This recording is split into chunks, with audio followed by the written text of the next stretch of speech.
Tip Lewis and His Lamp. Chapter 22. I will lead them in paths that they have not known. "See here, Tip," called Mr. Minturn, appearing in his store door one morning, not long after the examination. "I want to talk to you." Tip swung his basket off his shoulder and went into the store. He was at work for Mr. Dewey, and every piece of meat which he carried home took the form, in his eyes, of a Latin grammar and a dictionary. For these two books were what he was at present aiming after. "I'm in a great hurry, Mr. Minturn," he said. "I've got a piece of meat for your folks in my basket, and I expect they want it." "They'll have to wait till they get it," answered Mr. Minturn, "but I never hinder folks long. What are you going to do with yourself now school's out?" "Oh, work. Anything I can find to do while vacation lasts." "So you're going to keep on at school, are you? I thought likely, since your father was laid up, you'd be hunting for steady work so you could help the family along. There's a hard winter coming, you know." There was no mistaking Mr. Minturn's tone. It said as plainly as words could have done, "That's what I think you ought to do, anyhow." Tip looked troubled. "There's nothing for me to do," he said at last. "I don't know of a place in this town where I could get steady work that I could do. And besides, if there was, I'm after an education now." "My brother is here from Albany," Mr. Minturn made answer to this. "He is a merchant, has a large store there, and keeps a great many clerks. He's been plagued to death lately with one of his boys. When he sent him home with bundles, he'd open them and help himself, and my brother told me last night if I could warrant him a boy who was perfectly honest, he'd take him home with him, pay his fare down, and do well by him. I thought of you right away, and I told my brother that you were just the boy for him. You'd be as true as steel, but then if you're going to keep on at school, it's all up." Mr. Minturn did not add that he had kept his brother until 11 o'clock the night before, telling him Tip's history, what a boy he had been, how he had changed, how he was struggling upward, and finally the whole story of the exam, the failure, the downfall, the public confession, nor how his brother had listened eagerly and had said with energy after the story was finished, "Such a boy as that ought to be helped, and I'm ready to help him." None of this did Tip hear, but he stooped down for his basket when Mr. Minturn had finished speaking with a bright blush on his cheek. It was something for a boy like him to be called as true as steel. "Yes," he said decidedly, "I'm going to keep on at school, that's certain. Thank you all the same." And out he went. Yet all the way up and down the streets his thoughts were busy over what he had just heard. It was time, certainly, as poor as they were, that he began to work. His mother's sewing supported the family now, and hard and late into the night she had to work to keep them from hunger. Tip had thought of this question before, but had always comforted himself with the thought that work was not by any means an easy thing to get in the village, the odd jobs which he could find out of school hours being really the only things he could get to do. But no such comfort came to him today. Here was a chance, and a splendid one, for getting steady work, and by good wages probably. Why wasn't he glad? Oh, ever since he gave himself to Christ, there had been in his heart, a longing to get an education, and not only that, but to become a minister. Very small, faint hopes he had, and even those were frightened sometimes at their own boldness. But every day the desire grew stronger, and it did not seem as though he could possibly give up school now.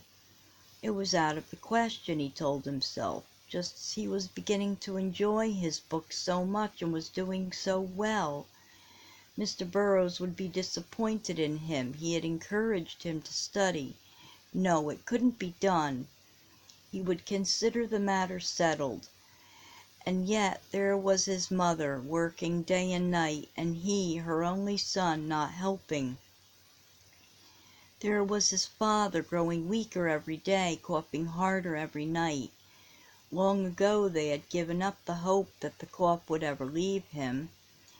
There was Kitty, who ought to be in school but could not because her mother must have the little help which she could give.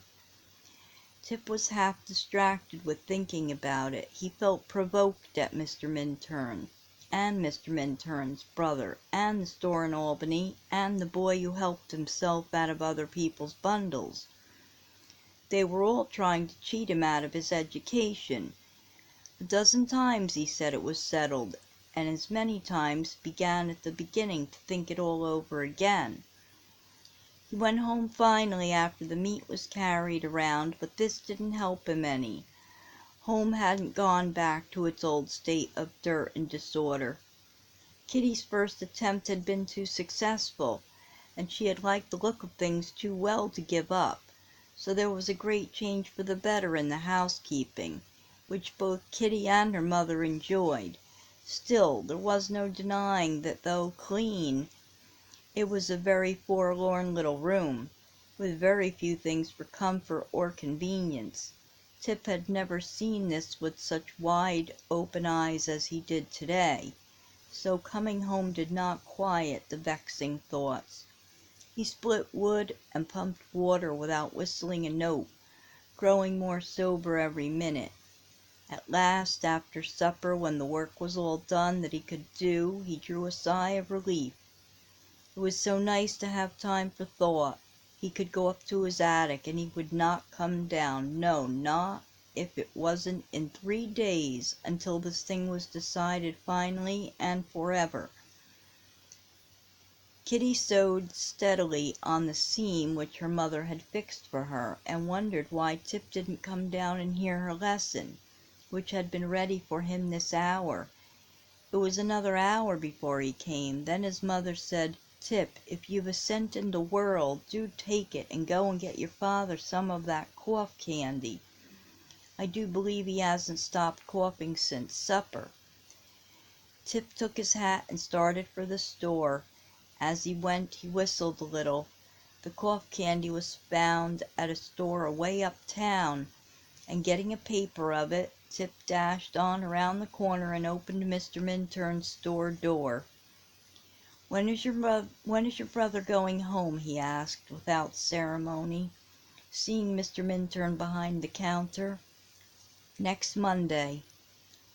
"Well, I'm going to talk to father, and I think likely I'll want to go along with him." "All right."